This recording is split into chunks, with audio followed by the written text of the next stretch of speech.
With the name of Allah, the King of Kings, the Lord of Lords.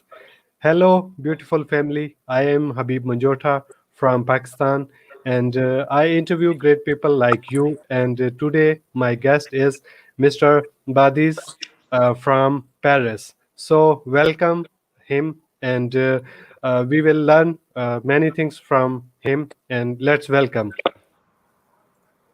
Welcome, Mr. Badis. How are you?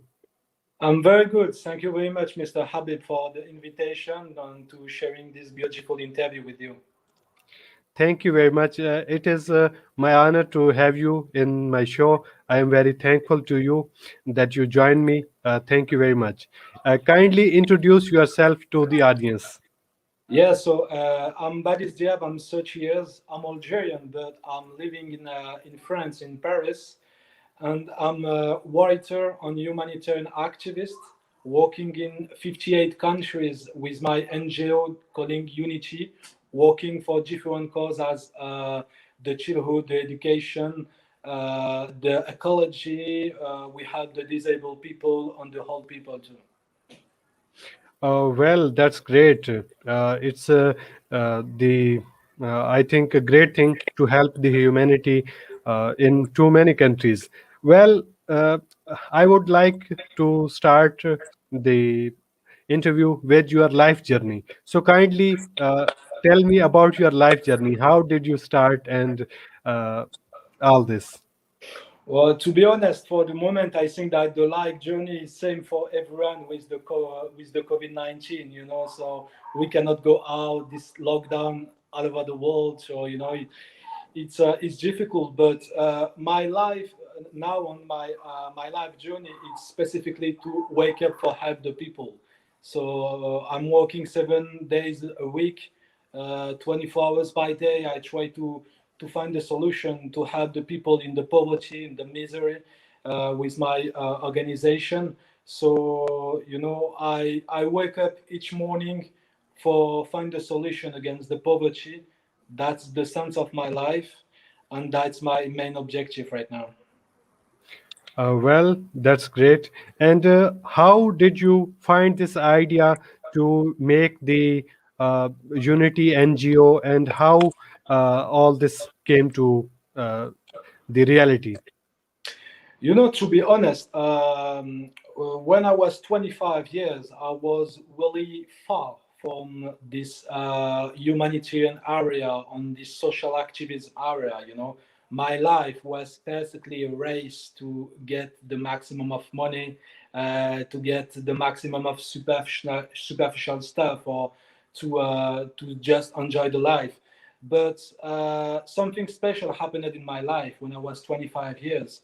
I traveled in Africa, in Ghana, during a week for my work, and I saw by my eyes what we called basically the misery, the extreme poverty. I saw the poor children, I saw the poor families, I saw this horrible social situation in Africa. And then when I came back in France, I decided to work as humanitarian. I couldn't accept to see this poverty grow up in Africa. So when I come back in France, everything changed in my mind.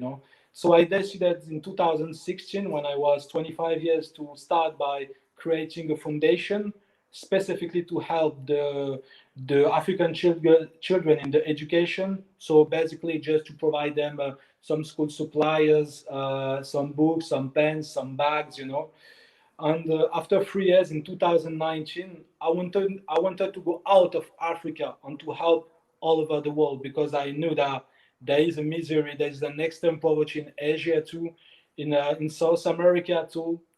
That's why I decided to create the NGO Unity that is working now in 58 countries and for different causes. Well, that's very amazing. And Thank you, how brother. how did you scaled this to too many countries? It's not really difficult to work in many countries. We have to work first in the equal work, from human to woman, on respect the people, the culture and the tradition in all countries. We cannot work with people in Senegal like we work with people in Pakistan or in India. Each people on each tradition and culture are different, you know. So for that, I decided to work directly with ambassadors and people directly in the countries, you know. I mean, we don't go like French people in the field for help, you know. We work directly in partnership with the local people who know better than us what is the problem in the countries, because they know the problems, they know the peoples, they know the poverty in their own countries, you know. By example, in Pakistan, where I'm working a lot for build a lot of water walls in the Sindh district, we work directly with the local people. You know, they just tell me, listen, Badis, I think there is a problem in this region. I think there is a problem in this kind of poverty. And my plan will be to do this or to do this. You know, from that, I try to get the maximum of fund here in Europe or in North America, and then we work directly in partnership with the local people.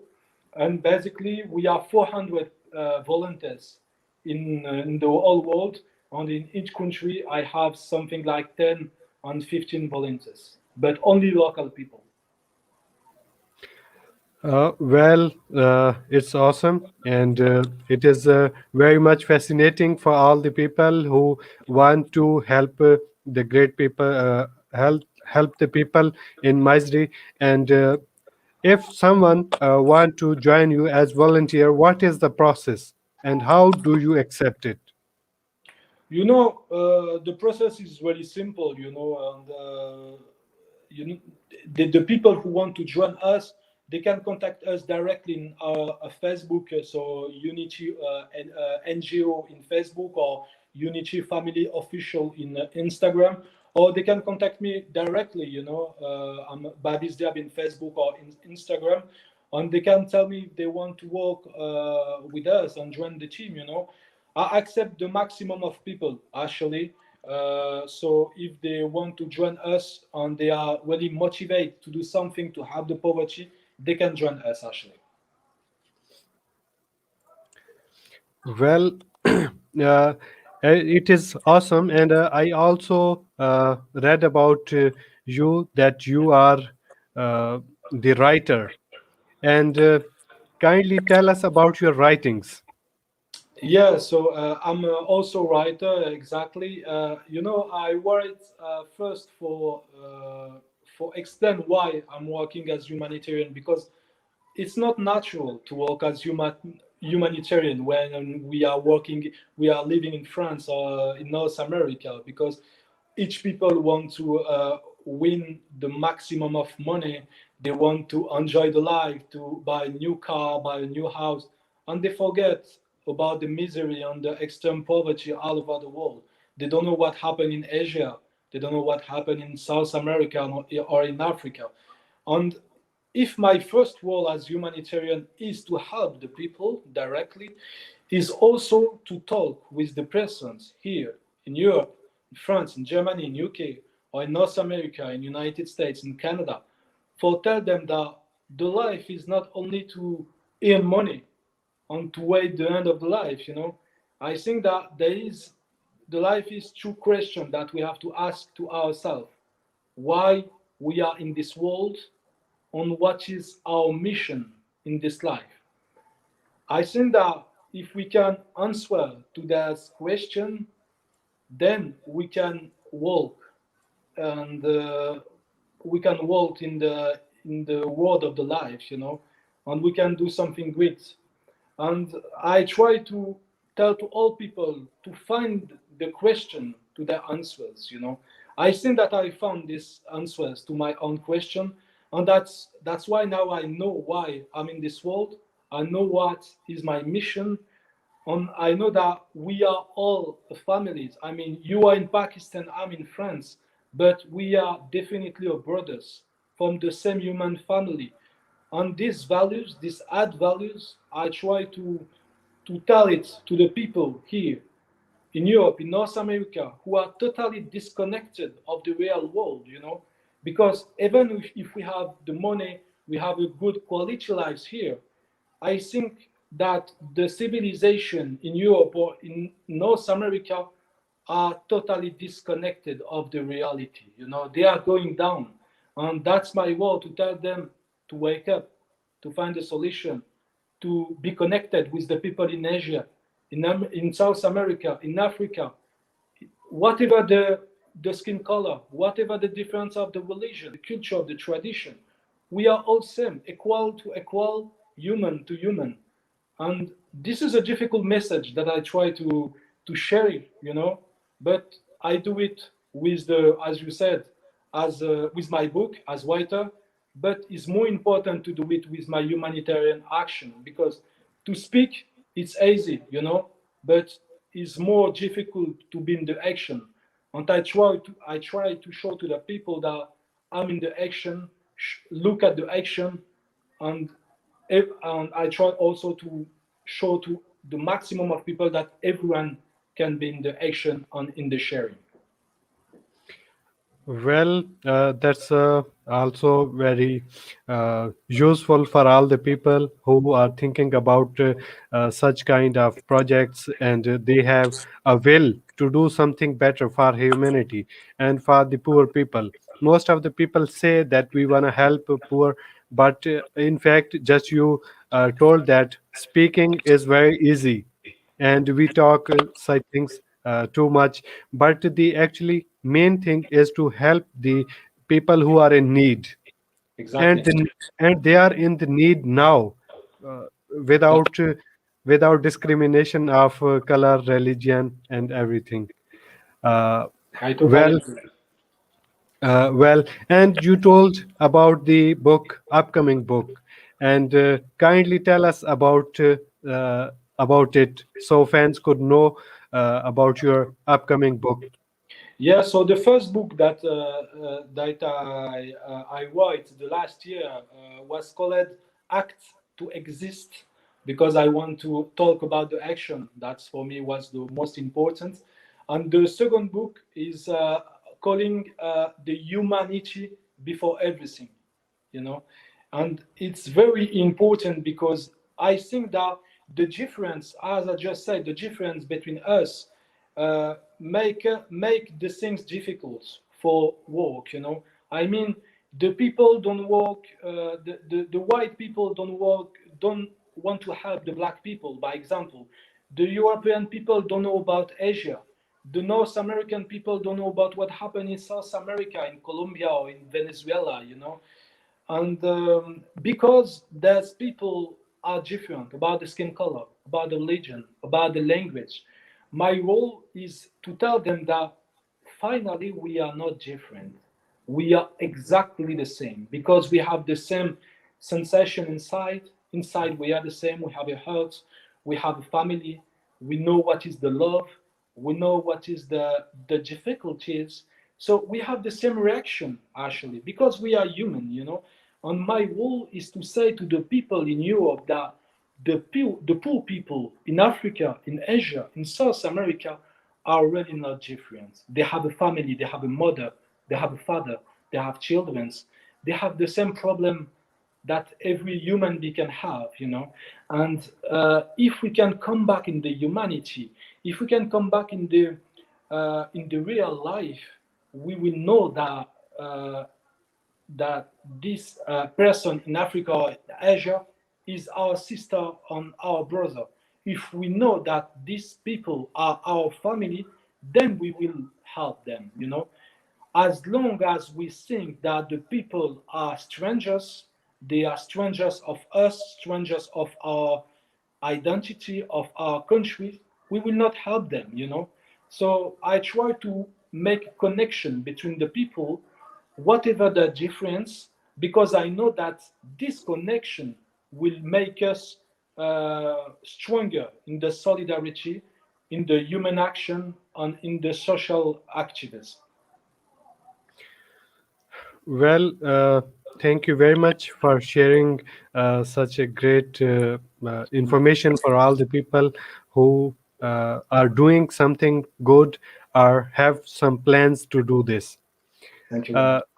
So, what are your latest works, and in which countries you have completed the recent works?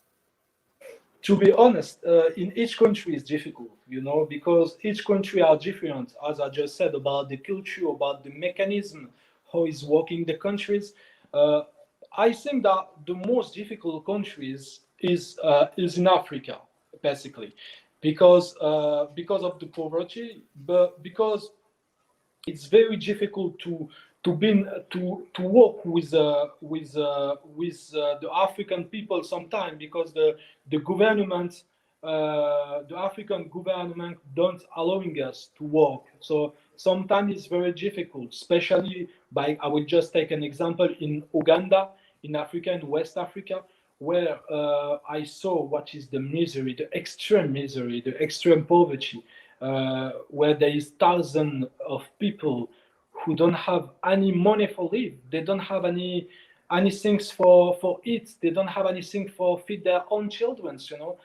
And when we try to help them, when we try to send money there, to make a new project there, we see we meet some difficulties with the government, with the local government, who think that we are not from Uganda, we are not from Africa, and this is not our role to help them. And my role, as I just said, is to say to the people that I feel as brotherhood with African people or Asian people. I'm not from Pakistan, but I feel that I'm from Pakistan too. I feel that the woman and the men in Pakistan are my sister and brothers. I need to feel it for help them, and unfortunately, not everyone are thinking like that, and especially in some countries in Africa. So it's, I think, the for answer to your question, the most difficulties that I meet in my social activism, it's about the politics mind that is not allowing us to work from human to human and to work as humanitarian aidly. Well, definitely, it is difficult to work in some certain countries due to unknown reasons to us. So we can pray, and we can collaborate with the governments, Yes. and we can request them to interfere such kind of issues. And well, here I got a question that you have worked too much for the humanity, for the poor people. And my question is, what is the basic reason behind the poverty and misery to this kind of level? So kindly uh, tell us about it, how it could be uh, it could be changed from this situation. Yeah, this is a really good question. So basically, I really think that there is two important reasons. That's why the misery and the extreme poverty grow up in the world.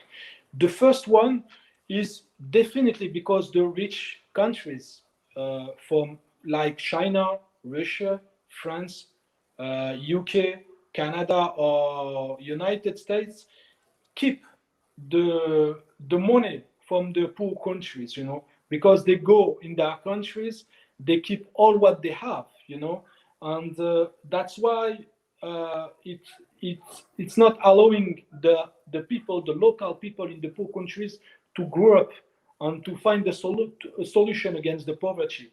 The second, and for me it's the most important, the second main problem that we find now in our civilization, in the human civilization, is that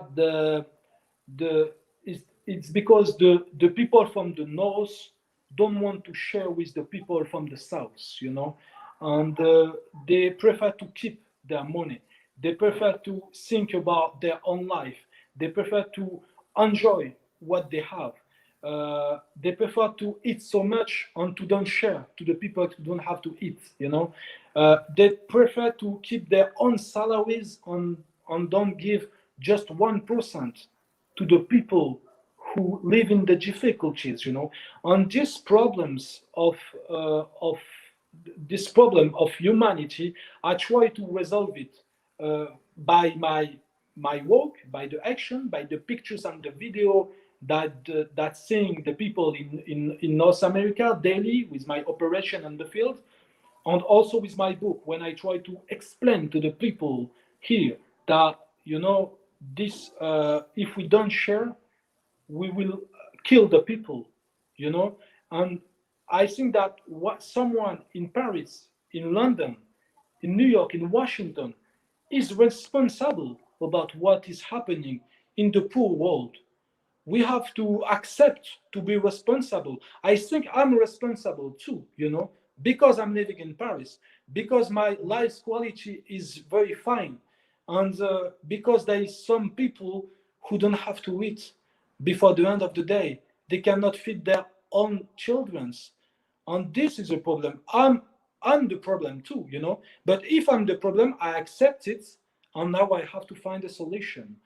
The most problem now is that thousands of million people here in Paris, in all Europe, in North America, think that they are not responsible. They don't have to do anything. This is not their problems. And this attitude, this comportment, these words, this mind is not good for our civilization, is not good for our children, even here in Europe, even here in North America, because even as long as the the poverty and the misery will grow up in the south, we will get a lot of problem here in the north. Uh, well, that's a very important thing to think about and to do some action on this. And I want to ask here a question: how much percentage a person should donate to charity to eradicate the poverty from all over the world? There is some different studies about this. The last on, I think the most serious studies about this subject is saying that we need something like $200 billion for eradicate the poverty, the extreme poverty, and the misery in the world. To be honest, between you and me, $200 billion, the most powerful countries in the world can find it before the end of the day. You know, if Definitely, you are right. they can do it. But I think that this is not their own project. They don't care about the poverty in Uganda or in Rwanda or in Senegal. Anyway, they don't know about those countries. They don't know that country exists. They don't know about these people. So how they can care about these people if they don't know them? So actually, this is the main solution to find 200 billions. But before to find this money and to make this project alive, we have to talk with the people, to share this message. As long as the message will be not in the mind of these people, nothing will happen. Yes, right. What the things we uh, cannot control, we should not. We can say that, but we are unable to do anything about the policy of any government and the priorities of any country. So the question is, a common man like me and the people around us, how they can help uh, in this good work. You know, uh, I'm I'm working now in 58 countries in the world. I'm managing an NGO that is working in all over the world, in all continents. But I'm not asking to people to do the same. You know, I'm just asking first to the people to understand the misery, to accept it, and to resolve it. And the second point is to say to the people to help and share, help and share. It could be only 10 people. It could be only one people. But when we have in mind that we have to share, we have to don't accept the poverty, to don't accept the misery, then we will go in the positive vibes for the humanity. So I think that everyone can help. Not only it's not because you are in Pakistan that you will help the people in Nepal or in Africa. You are in Pakistan and maybe there is someone who is poor in your streets. Then we have to help it. And it's like that begin the solidarity. It's like that begin the humanity, the social activism, the humanitarian activists. I know some people that is working as humanitarian, but they help only 10 or 15 people in their own cities. But it's already enough. It's already wonderful. And I think that if everyone can help just 2 or 3 people, then the world will change it. Definitely. And at the end, I wanna ask about your travels to the countries you have planned. Uh, have you any future plans to visit some countries regarding your work or any other project? Yeah, I'm planning actually to come in Pakistan very soon. It's very important for me because, to be honest, Pakistan now is in my heart. I grew up in France, very far about what is Pakistan. We don't know about this because this is not in history of France. That's the history of UK, basically. So the French people don't know what is Pakistan. They don't know where is Pakistan in the world. So when I meet for the first time Pakistan, and when I started to work as humanitarian there, I saw how beautiful is the people there, how beautiful is the mind there, how beautiful is the natural living of the people there. Uh, and that's why now it's probably one of the countries where I'm working the most. I built something like 100 water wells the last 3 months in the district of Sindh, and my plan is to build some school, some hospital in a difficult region of the countries. So I think that my next travel gonna be Pakistan very soon, inshallah. Well, I welcome you to Pakistan, Thank you. and definitely the more people will also welcome you. And I am very thankful to you for your time and for such a great message to the humanity, to all the people who can do something uh, s- uh, for the poor people around them and help them. Thank you very much for Thank you, Mr. coming. Hassan. It was a pleasure. Thank you very much. Well, this was Mr. Badis from France with us, and I am very thankful to him for joining. And I am thankful to all my beautiful family for watching this show. Thank you very much. Bye. Take care. And do something good, just Mr. Badis suggested. Allah Hafiz.